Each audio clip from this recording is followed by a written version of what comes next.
Bharatiya Janata party, Shri Narendra Modi. आप सब साथियों का बहुत बहुत आभार और धन्यवाद जो इस प्रकार की चौपाल रखवाई।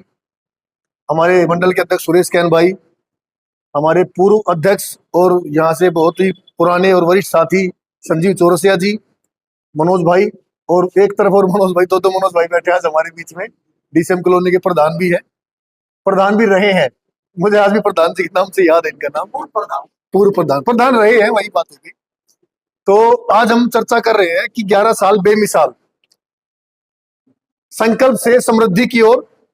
देखिए, इस वाक्य में ही सब कुछ छुपा हुआ है। संकल्प 11 साल पहले जब भारतीय जनता पार्टी की सरकार शासन में आई थी, श्री नरेंद्र मोदी जी जब देश के प्रधानमंत्री बने थे, तो उस दौरान उन्होंने संकल्प लिए गए थे कि देश से गरीबी को हटाना है।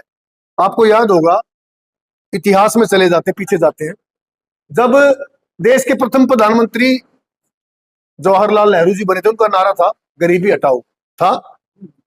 उसके बाद जब उनकी सुपुत्री श्रीमती इंदिरा गांधी जी तत्कालीन प्रधानमंत्री बनी, उनका भी नारा था गरीबी हटाओ। उसके बाद जब उनके पुत्र श्री राजीव गांधी जी जब देश के प्रधानमंत्री बने, तो उनका भी नारा था गरीबी हटाओ।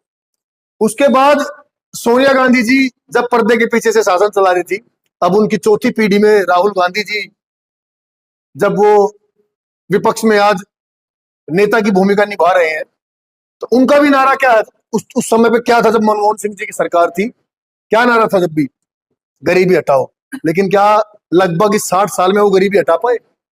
गरीबी का तो देश की जनता का तो पता नहीं उन्होंने गरीबी हटाई नहीं हटाई, लेकिन अपने आप को इतना अमीर जरूर बना लिया है कि अब उनकी 7,000 पुश्ते बैठ के खा सकती हैं।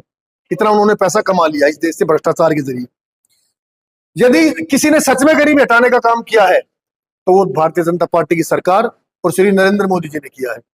आपको जान के आश्चर्य होगा, इस 11 साल के अंतराल में हमारे देश से लगभग 27 करोड़ अत्यंत जो गरीब लोग थे, वो उस गरीबी रेखा से बाहर आ चुके हैं।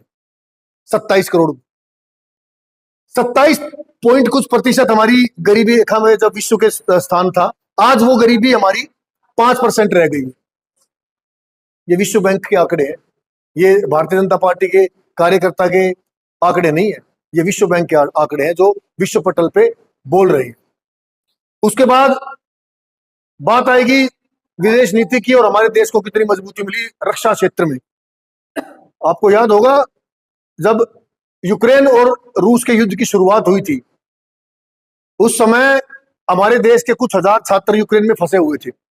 याद किस किस को याद है? अच्छा, तो आपको पता वो कैसे निकल के आए थे वहां से? बताइए। मोदी जी ने निकाले थे, लेकिन कैसे निकल के आए थे? अपनी छाती पे तिरंगा झंडा लगा के जब वो आए, वहां पर जब गोली बारूद चल रहा था तो किसी की मजाल नहीं थी। गोली बारूद तो दूर की बात है कि धूल का एक कण भी उनके ऊपर आके चला जाए।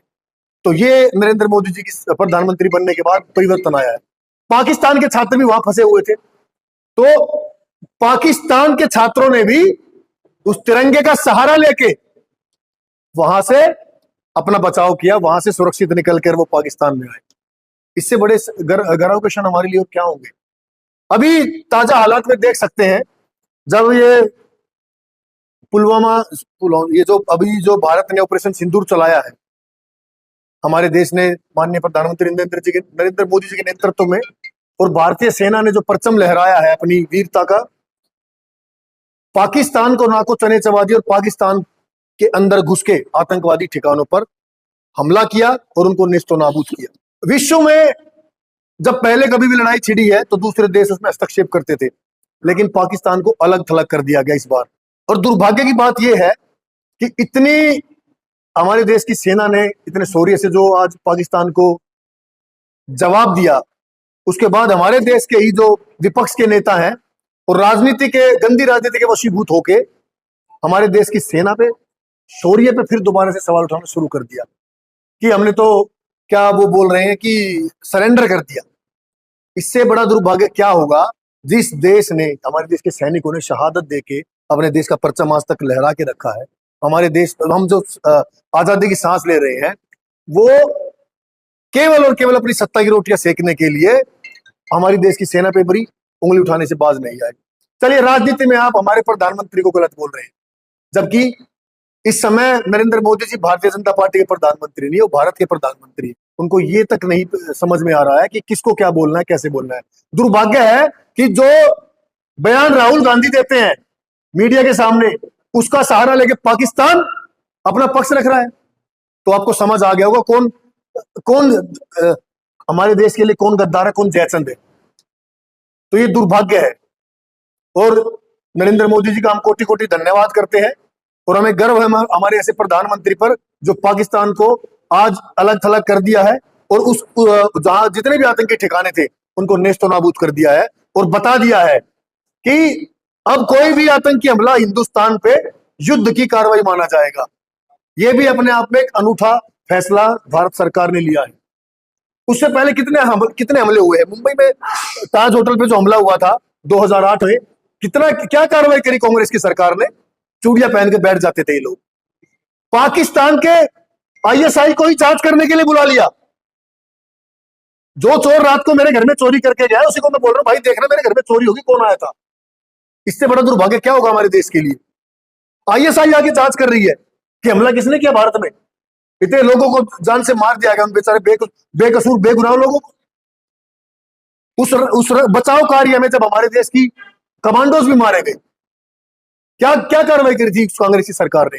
कुछ नहीं, लीपापोती करके बंद कर दिया गया। लेकिन उसके गुनहगारों को भी सजा नरेंद्र मोदी जी ने दी है, और हमें गर्व है ऐसे मजबूत और ऐसे यशस्वी प्रधानमंत्री पे। किसानों के लिए कितना बेहतर कार्य किया है। अभी संजीव चौरसिया जी बता रहे थे, स्वास्थ्य क्षेत्र में कितने एम्स स्थापित कर दिए गए, कितने उसकी संख्या बढ़ चुकी है। कोरोना काल में चले जाइए, कोविड काल में आपको याद होगा कि कितनी भयंकर महामारी थी। देखिए, हमारे देश के पास संसाधन कम है और जनसंख्या बहुत बड़ी है, सबको पता है।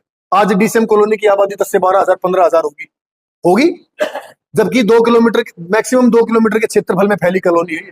तो हिंदुस्तान देश में 140 करोड़ के करीब आबादी है। तो 80 करोड़ से ज्यादा लोगों को कोविड की वैक्सीन उस समय पे उपलब्ध करवाना, जबकि उस वैक्सीन पे खर्चा 1,000 से 2,000 रुपए तक आता था, वो वैक्सीन हम लोगों को मुफ्त दिलाएगी। शुरुआती क्षण में तो और भी ज्यादा था।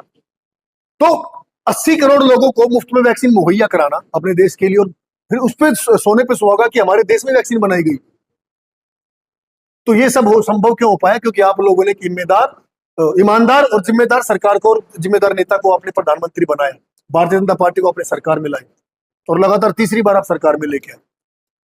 बस आप लोगों से यही चर्चा करने के लिए हम लोग आए थे। 11 साल बेमिसाल।